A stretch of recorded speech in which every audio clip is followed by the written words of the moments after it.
Hey everyone! So, as you can tell by the title, there is a whole form of marketing when it comes to content marketing called meme marketing. And it sounds silly, but I actually really want to put forth this to you that meme marketing could be one of the different content types that you can do to get yourself underway to a successful business. Let me explain how. So number one is that it does have the chance to go viral.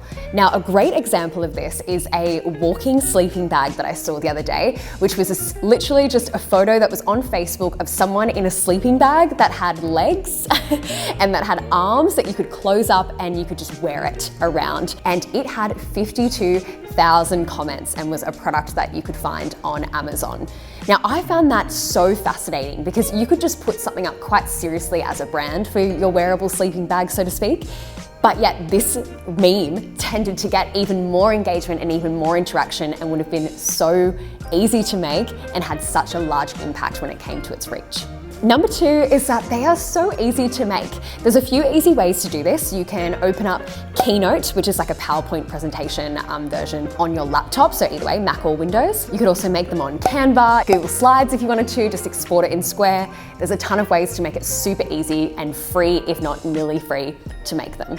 Number three is that it can give your brand a really cool and fun personality.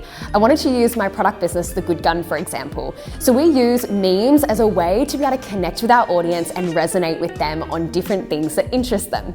It's also a really great way to profile your different target segments. We'll find those people that love just getting to the end of their work week and want to unwind.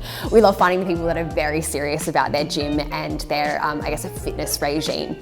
We love to find the people that just looking for a last-minute gift for the holidays and are just kind of scrambling around for their presents. So it's a really great way to be able to connect and relate to your audience. The fourth reason is that it can give you some really good data insights. You can actually see what the feedback loop is in the comments section and see how much of an appetite there is for that type of interest group. And so what I recommend is test different types of interests that your potential customers may have and see how they react to your meme type content. Tip number 5 is that sometimes the best memes are the ones that are the most original. A great example of this is actually with our VONNI'S TikTok account.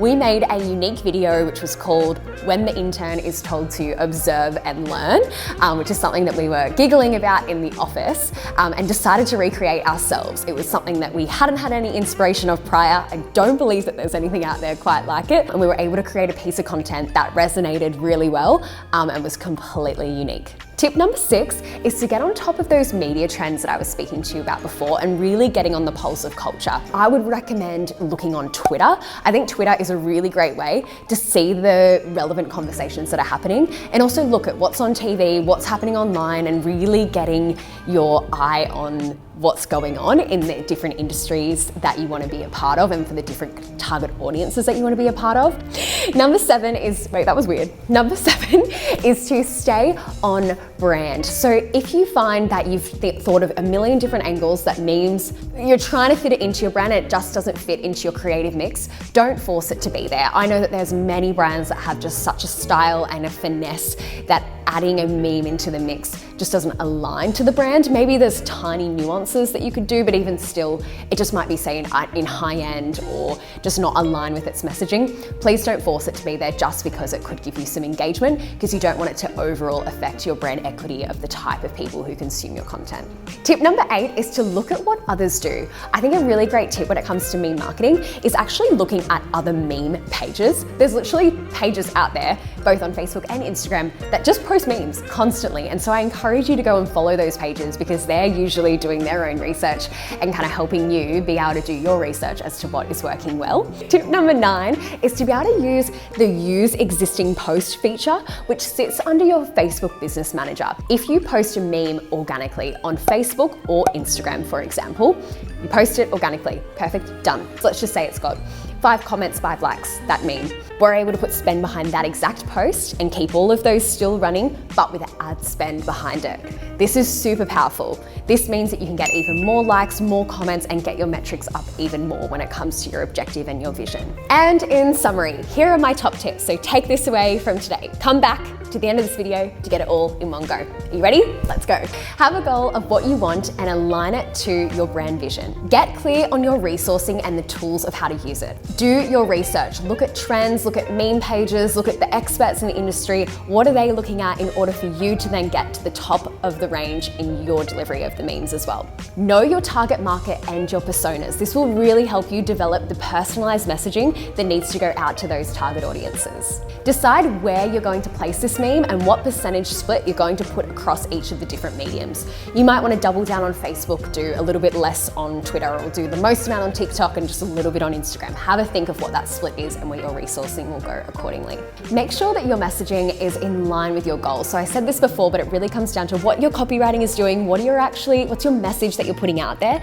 Make sure it always comes back to your goal. Your goal might be engagement, so make sure that it's always to do with that versus trying to convert into sales. This is a very obvious one, but ensuring that the format is really native to the placement. If you're doing more of a TikTok meme, it would be very silly to just upload an image onto TikTok with, a slight video. It's going to be quite native to the platform. Then you're going to measure and track your performance. So really set up some strong KPIs. Could be the amount of the reach that you got, the impressions, the likes, comments, shares. Then, of course, optimize accordingly and A/B test to ensure that you're getting the highest strike through as possible and getting the most out of this meme activity. Okay, meme masters, that's all I have for you today. Thank you so much for watching, and I'll see you in my next video. Bye. We have launched an agency called Creatoroo.